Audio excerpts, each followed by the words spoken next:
स्वागत है आप सभी का। आज अपने इस वीडियो में हम बताएंगे कार्तिक पूर्णिमा के बारे में। कार्तिक पूर्णिमा का रहस्य क्या है, इतिहास क्या है, इसकी पौराणिक कथा क्या है और इसे त्रिपुरी पूर्णिमा क्यों कहते हैं।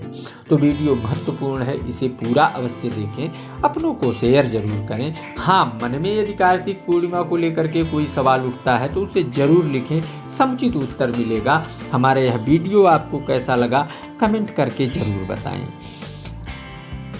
पौराणिक कथाओं के अनुसार तारकासुर का वध जब कुमार कार्तिकेय ने कर दिया तो उसके 3 पुत्र तारकाक्ष, कमलाक्ष और बिंदुनमाली बहुत क्रोधित हुए और उन्होंने ब्रह्मा जी का कठिन तप आरंभ किया। और जब ब्रह्मा जी प्रकट हुए तो उन्होंने अमरता का वरदान मांगा, लेकिन ब्रह्मा जी ने मना कर दिया। उन्होंने कहा कि भाई, जो सृष्टि में जन्म लिया है उसकी मृत्यु तय है, तुम लोग कुछ और मांग लो। तो उन लोगों ने काफ़ी सोच विचार के कहा कि हमको क्रम से सोने, चांदी और लोहे के किले दे दिए जाएं। और उन्होंने यह सोचा कि भाई, यही धातुएं हैं, इन्हीं के हथियार बनते हैं और ये अगर हम इनमें अलग अलग रहेंगे तो हमको कोई पराजित नहीं कर पाएगा। साथ ही उन्होंने ब्रह्मा जी से यह भी वरदान मांगा कि हम तीनों का वध एक साथ हो। अब चूंकि तीनों 3 अलग अलग किले में हैं, साथ में यह भी नियम रखा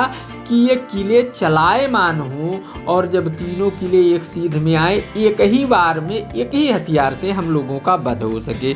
ब्रह्मा जी ने कहा ऐसा ही होगा। इस वरदान के प्रभाव से तीनों भाइयों ने पूरे लोगों पर अत्याचार शुरू कर दिया। अब देव, मनुज, ऋषि मुनि सभी लोग परेशान होकर के भगवान शिव के पास सहायता के लिए पहुँचे। अब भगवान शिव ने सभी देवताओं को लेकर के इन दैत्यों के पास आए और इनसे युद्ध आरंभ कर दिया। दयोयोग से तीनों नगर एक सिधाई में आ गए और भगवान शिव ने एक ही बाण चलाकर तीनों राक्षसों का वध कर दिया। इसी कारण भगवान शिव को त्रिपुरारी भी कहा जाता है।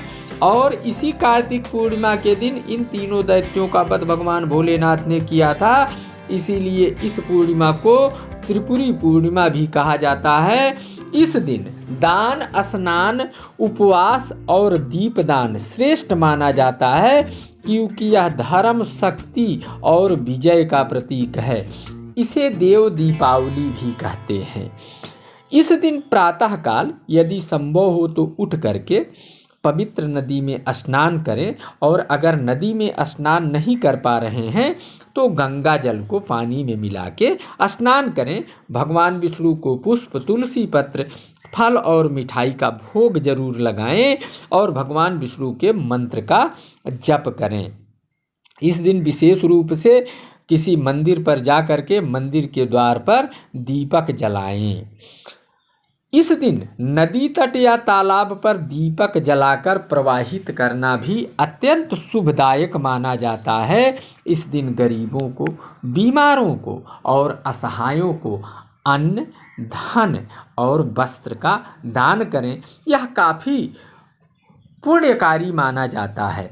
तो उम्मीद है वीडियो पसंद आया होगा। कार्तिक पूर्णिमा के दिन स्नान, दान, ध्यान और पूजन करने से जीवन में सुख, शांति, सौभाग्य और समृद्धि आती है।